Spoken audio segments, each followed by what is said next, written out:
Alright, so I'm just going to sit down on Apex here and tell you a little story. So, my past few videos, I've been getting ready for a benefit ride over in St. Helen. I mean, I don't know if you guys, for those who don't know, Bennett wrecked at Silverback Speedway during long jump competition. And they held a benefit ride for him, and I was there. I seen it all. You know, I wanted to be a part of it, right? So we head to St. Helen. I've never rode St. Helen trails before, which St. Helen guys, I love you like I do. Much love from NorthCountry, but I'm not in love with your trails. There's just a lot of deep sand, and maybe it's just because of my experience. So let me tell you this. I've never been to the Sand Bowl. Shame on me. And so I'm not wearing any NorthCountry attire, so I propped my hood up here because it's already tore apart anyway. NorthCountry Racing. QR code. Come follow me, please. Anyway, I've never been to St. Helen, so the flyer said meet at the Sand Bowl. So, without even thinking, I just put in my GPS, St. Helens Sand Bowl. Like, apparently it's a big deal. And so, GPS from Cadillac, here we go. Everything feels right. We're going through Houghton Lake. We're going through West Branch. We see exit 222. I don't know why I like doing that. But anyway, we see exit 222. We take it. I'm like, man, this is great. We are headed to where we need to be. This feels good. And then, like, 5 minutes later, like, I was on a trail. Like, I was seeing the orange truck. Can't make a triangle. Maybe? No. Orange triangle saying that, like, this is, you were on a trail, bro. I'm like, oh, shit. And it said, like, 2.6 miles to your destination. Okay, so, keep in mind. Still didn't realize it. Still didn't connect what was going on because I'd never been there before. My GPS was taking me straight to the Sand Bowl.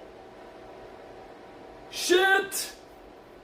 So I got my trailer on the back. I got my quad on the trailer. Thank God I had my quad. I had no reason to have my quad, but my quad is it's like my pit vehicle. It's gonna go with me everywhere now. But just listen. I have my Razor on the back. I'm only driving an F-150. There's no way to turn around. So I have to keep trucking forward, and I get buried in an intersection. And all I hear is side-by-sides all around me. I'm like, oh boy, this ain't going to be good. So I take my side-by-side off off the trailer. I hook the winch to my truck, pretty much knowing that wasn't going to work. It didn't. But this thing was just sliding, right? So a few minutes go by. I'm freaking out. I don't know what to do, blah, blah, blah. I'm like, do I leave my truck here? I can't leave my truck here. It's a major intersection. Frankie J pulls up from R3. So, big shout out to Frankie J because he's like, what are you doing? I'm like, I don't know. Fucking NorthCountry, fucking everything up again. Like, there's 15 minutes till this benefit ride was supposed to start. So anyway, listen to this. Shout out to Frankie. Thank you so much for stopping. Thank you for not driving past me. Thank you for recognizing NorthCountry. That means a lot to me. It does. And the other dudes that stopped, I don't know your names, but if you want to chime in the comments, like, let me know who you are. I appreciate you because here's what happened next. Frankie's like, everybody spring into action. Eric, get that quad off that trailer. We need everything as light as possible. People start letting air pressure down on this F-150 tire, so we got them down like 15 pounds. It took 3 side-by-sides to pull me out. I finally get unstuck. I say thank you to Frankie. They go about their business. My side-by-side is sitting where I was stuck. I pull the keys. I abandon that. I said, babe, you're riding the four-wheeler. I know you don't want to drive it. I put it in 3rd gear. I said, this will be plenty. It'll take off. You'll have speed. Follow me. Well, I'm not wanting to get stuck again, right? So I just freaking start hauling ass down this trail. And she loses me. she ends up following Frankie and the other people into the sand bowl. I was that freaking close. So I realized there is massive steam coming out of my hood. So I'm like, this ain't good. So I'm still on the trail, and I find a spot that was like a cutout. I'm not really sure what it's for. Maybe to just do a little whoop in there. I don't know.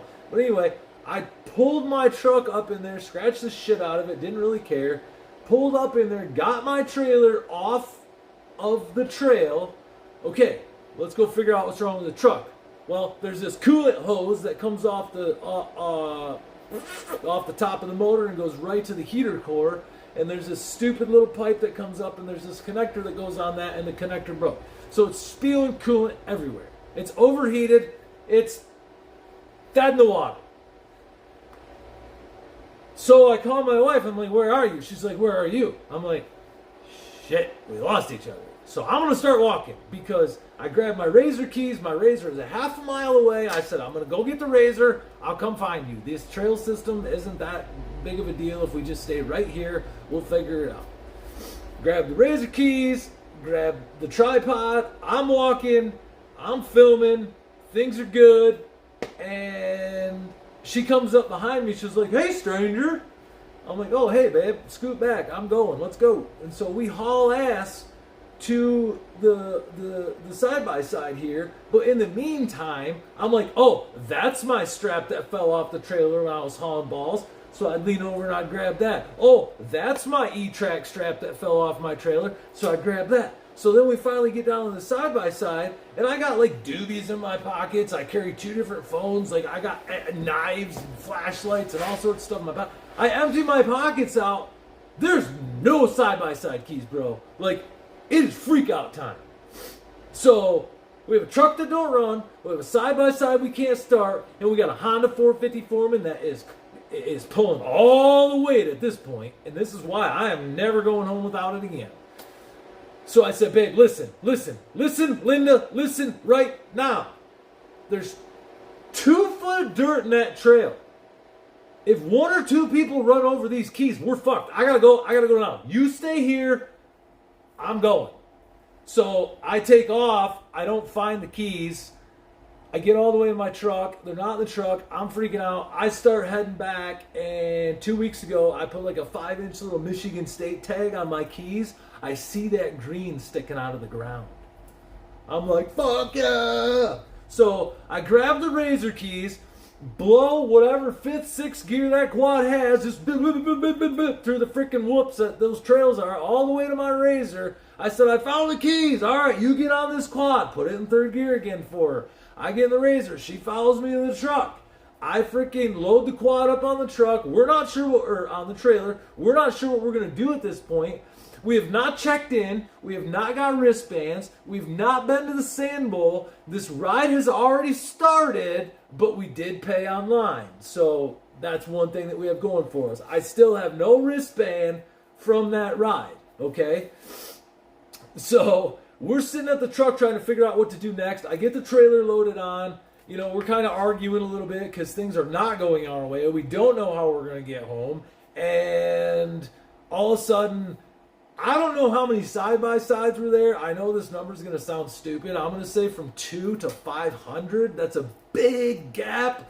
But, man, at different times, I've seen 200 side-by-sides. Just boom, right there, right? So I don't know how many attended. I know I was there because we're sitting there with a broke-ass truck, not going anywhere. All of a sudden, all these side-by-sides start coming down the trail where my truck is, and Mama looks at me and she goes, well, there's nothing wrong with Apex. You want to throw the cooler in the back and get in line? I'm like, fuck it, let's deal with the truck later. So we deal with the truck later. The truck was actually, I MacGyvered it. I used a Leatherman. I pinched off the hose. Leathermans obviously aren't vice grips, so I had to use a zip tie to hold it tight.